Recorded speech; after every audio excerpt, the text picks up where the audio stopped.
এই ধরনের কিছু শব্দ, কিছু কথা যেগুলা সে বলে, যেগুলোর উপর আমল করলে মুসলমানদের ইমানের উপর আঘাত আসে, এই সমস্ত শব্দগুলা, হ্যাঁ, আমরা আসহাবে কাহফের ঘটনা শুনছি সারা জিন্দেগি। সমস্ত মুফাসসিরিনে কেরাম বলছে আসহাবে কাহফের ওখানে তাদের সাথে ছিল এটা কুত্তা।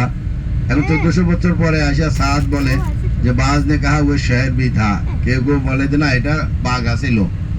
তো এখন এই যে কোরআনের মধ্যে যে স্পষ্ট শব্দ কাল কুত্তা বলা হয়েছে, এখন 1400 বছর পরে আসে যদি না এটা বাঘ আছিল, তো এই যে সমস্ত কথাগুলো বলার দ্বারা মানুষের কোরআনের উপর আস্থা উঠে যায়। এর দ্বারা তো আসলে ইসলাম প্রচার নয়, ইসলামকে মানুষের অন্তর থেকে নিঃশেষ করে দেওয়ার একটা পরিকল্পনা। যার কারণে করোনার সময় যখন তাকে বিভিন্ন অপরাধে তাকে অ্যারেস্ট করার জন্য পুলিশ গেছিল, তখন সে ভেগে গেছে। তার 25টা অ্যাকাউন্ট পাইছে, যে অ্যাকাউন্টে প্রতিদিন শত শত কোটি টাকা আসছে আর গেছে বিভিন্ন দেশে।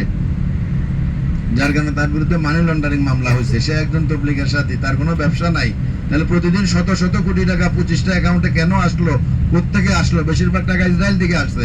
কেন আসলো টাকাগুলো? ইসরায়েল কেন তাকে এত টাকা দিল? আর সেই টাকাগুলো পৃথিবীর বিভিন্ন রাষ্ট্রে কেন পাঠাইলো?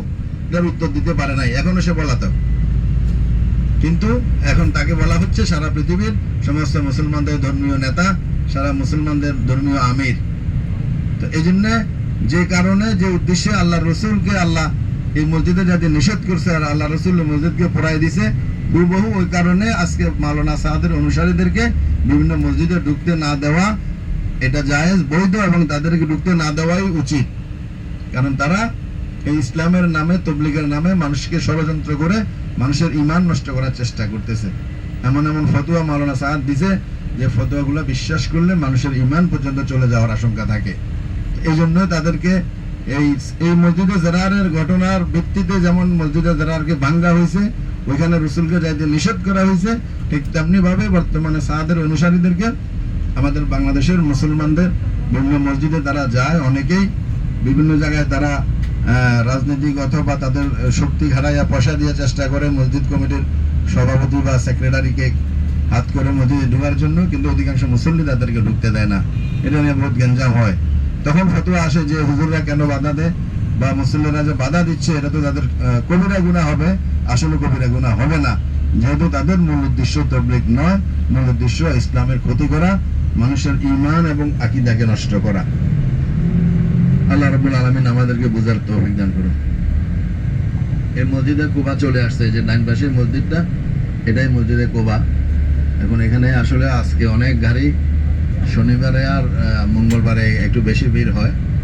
রাসূল সাল্লাল্লাহু আলাইহি ওয়াসাল্লাম শনিবার আর মঙ্গলবারে মসজিদে কুবায় আসতেন। এই জন্য সবাই চেষ্টা করে জিয়ারাটা শনিবারে করার জন্যে, শনিবার অথবা মঙ্গলবার। এই জন্য শনি মঙ্গলবার একটু বেশি ভিড় হয়। দেখেন আজকে গাড়ি একটু বেশি, অনেক গাড়ি, প্রাইভেট কারও বেশি, বাসও বেশি।